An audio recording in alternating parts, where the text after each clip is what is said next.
Rhetoric. It's kind of a fancy term, and what it basically means is word power. So what I'm going to do today is I'm going to define some terms that you will frequently hear in a composition class or an English class, and provide some clarity about what these words actually mean and why it matters. So the terms we're going to think about today are rhetoric, argument, and persuasion. So the first term to know is rhetoric, and rhetoric is the purposeful control of written, oral, or visual messages. So purposeful, that means the person who created the message had an intention. They were trying to reach a particular audience and they wanted to create a certain effect or reaction from their audience. So let's take a minute to look at this particular image here. We've got the Marlboro Man, and if you looked at that image in isolation, the message of that would be that smoking cigarettes is manly.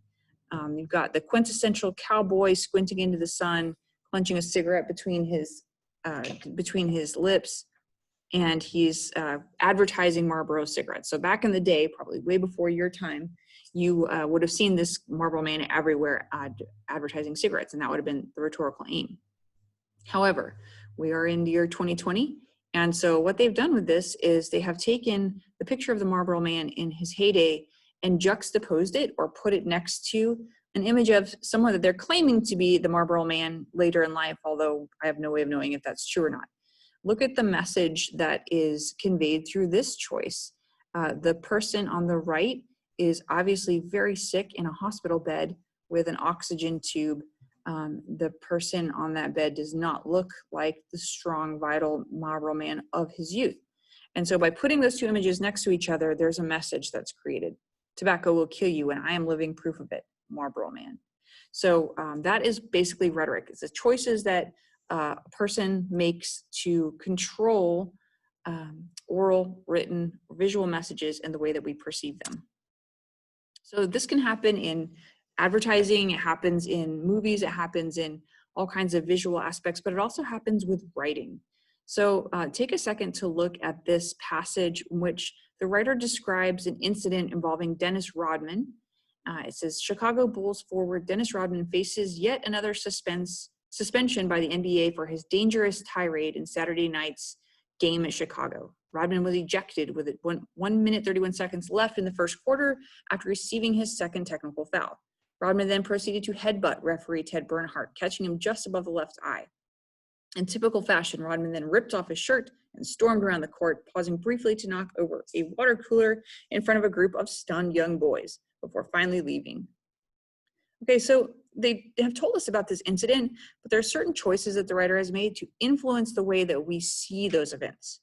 It's not objective. There are certain choices that the writer made that kind of get us to see it the way they want us to. So for example, they called what he did a dangerous tirade and called his action a headbutt. So those two things together definitely create the impression that this is like a dangerous person. Somebody would do this, somebody who's going to cause such a threat. In typical fashion, helps you to get the impression that this isn't a first-time thing. This is how he behaves. This is how he is. And then the fact that he storms off the court in front of a group of stunned young boys. So it's not just what happened, but how are other people around him reacting to this? And they're stunned and they're just young boys. So it definitely overall creates an impression of Dennis Rodman as a person to be concerned about. Same exact incident, different writer, different intention. Chicago Bulls forward Dennis Rodman faces a suspension by the NBA for his wild and theatrical behavior in Saturday night's game in Chicago. Rodman was given his notice of leave with 1 minute 31 seconds left in the first quarter of Saturday's game after receiving his second technical foul. Rodman appeared to have bumped an official during a heated discussion over the foul. Consistent with past heroics, and to the delight of the Chicago faithful, Rodman then removed his shirt as he paraded around the court before finally exiting stage left into his team's locker room. Exact same incident, very different perspective. In this case, he didn't headbutt the referee, he bumped him. It's much more neutral language. It's something that could easily happen by accident. And then more importantly, the way that Rodman is characterized, he's wild and theatrical. He exits stage left, he parades. These are all things that give the impression that this is fun entertainment, that what he's doing is, yes, he may be wild, but in all, it's part of Rodman's persona, and the fans love it, to the delight of the Chicago faithful. So the impression that this is a fun, entertaining incident. So let's take a minute to look at what really happened in this instance. And I want you to notice that while each writer presented factually correct reports, each manipulated your interpretation of the event through small language choices.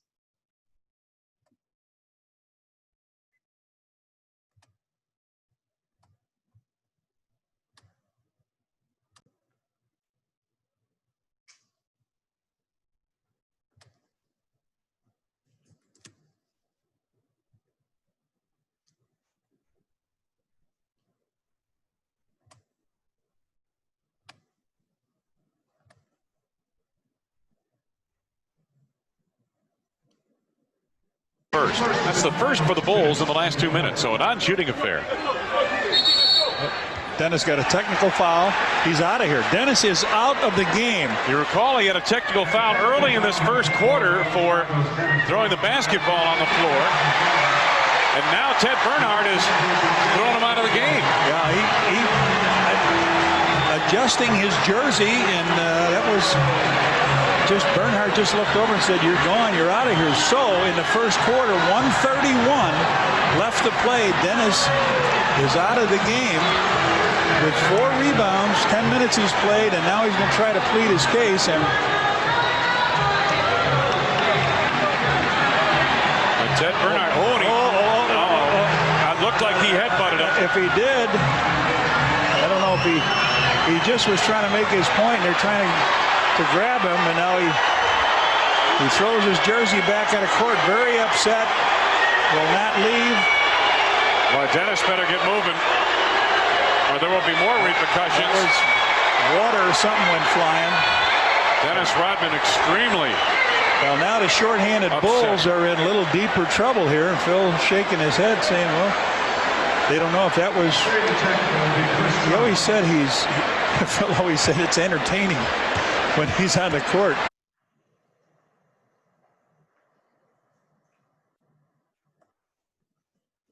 Okay, so when you look at that and you think about how you perceive those events, it's important to recognize that even though those two different authors wrote about it exactly the same circumstances, they give you a very different impression of what that actually felt like to be there. And that's what rhetoric is. They were trying to create a different impression in each case for their own purposes.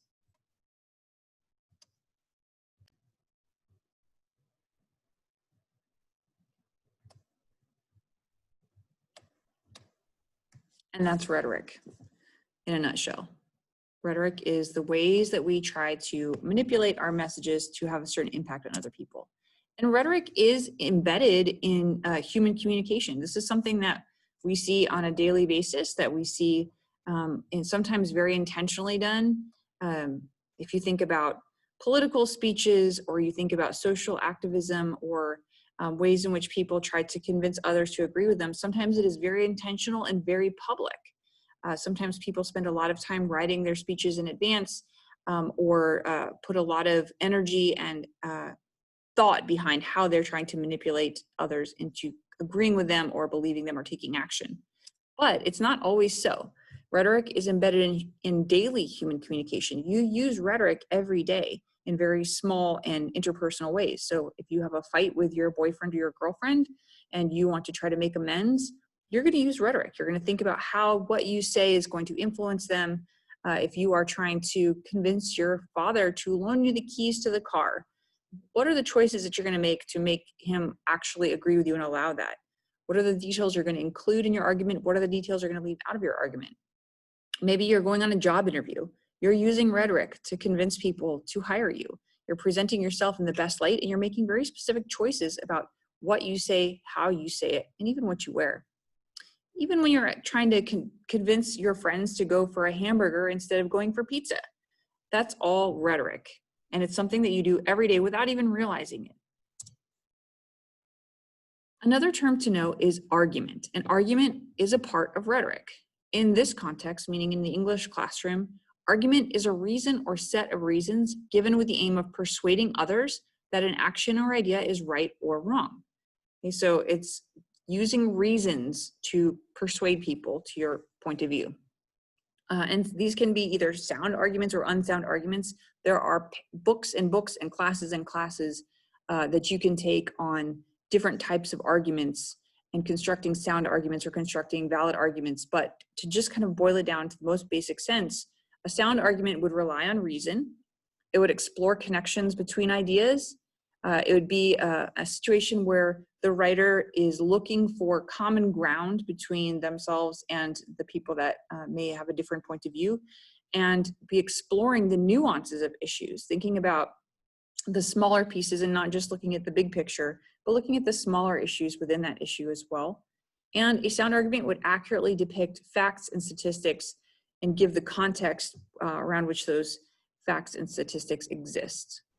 On the other hand, unsound arguments rely on emotion. So instead of trying to persuade you with reasons, they might try to sort of infuse those reasons with powerful emotions such as fear or other kinds of tactics that could allow you to overlook the logical flaws in an argument. Unsound arguments tend to polarize issues, that is to push people to extreme one side or the other perspective, and in that way hide or deflect nuances or common ground.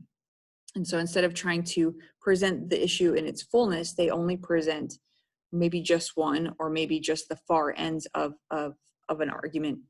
And an unsound argument would misrepresent facts or statistics, or maybe offer them out of context and thereby changing what they actually mean. So they might use a fact in there, but maybe not accurately depict what that fact or statistic actually means. And so that is argument, and arguments come in a lot of different types, but it's important to think about the way that an argument is constructed. Another term to know is persuasion. So persuasion is the deliberate attempt to influence others. And you might be thinking, that sounds a lot like argument. And in fact, arguments should be persuasive. If you create an argument, you are trying to persuade other people to go along with you. But not all persuasion is based in argument. So an argument is going to be based in persuasion. You're going to be giving reasons, specific reasons why people should agree with you.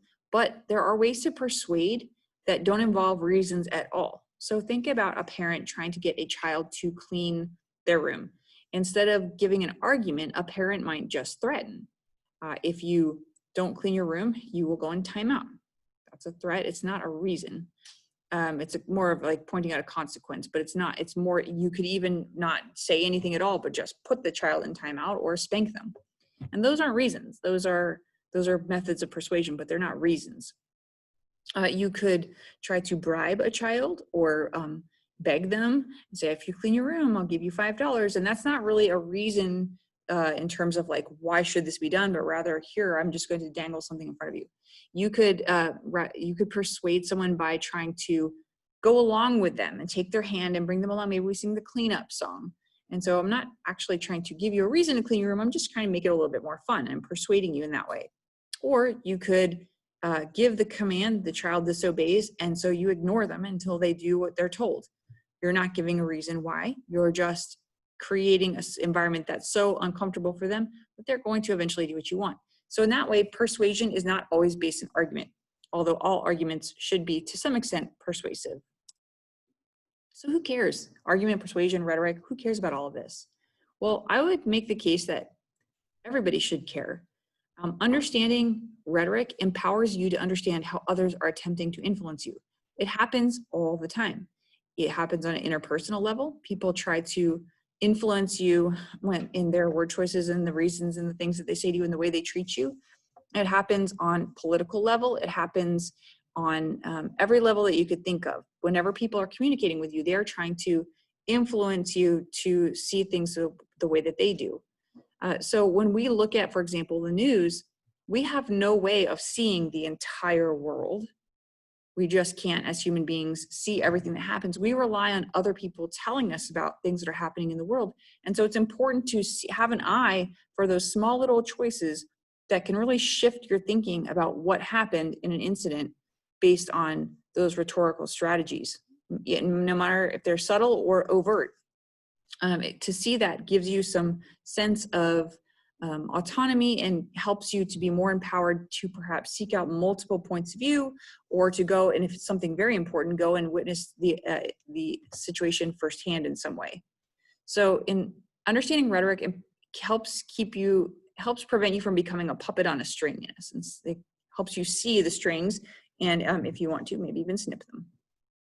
But another benefit of understanding rhetoric is that understanding rhetoric empowers you to influence others. And this is not to say that you're a bad manipulative person. Influencing others can be a very positive thing. And it can be a positive thing when you do it, and it can be a positive thing when other people do it. Influencing people allows for social movement, social change. It can get you opportunities. It can get you relationships. So having the understanding of rhetoric can help you more effectively influence others in ways that you want to do so, instead of influencing them in ways that you maybe didn't want to. So that's rhetoric in a nutshell. And what I really want you to think about is that words have power. And so rhetoric is the study of word power in essence. And hopefully you can learn things in this unit that will empower you to accomplish the things in life that you want to do.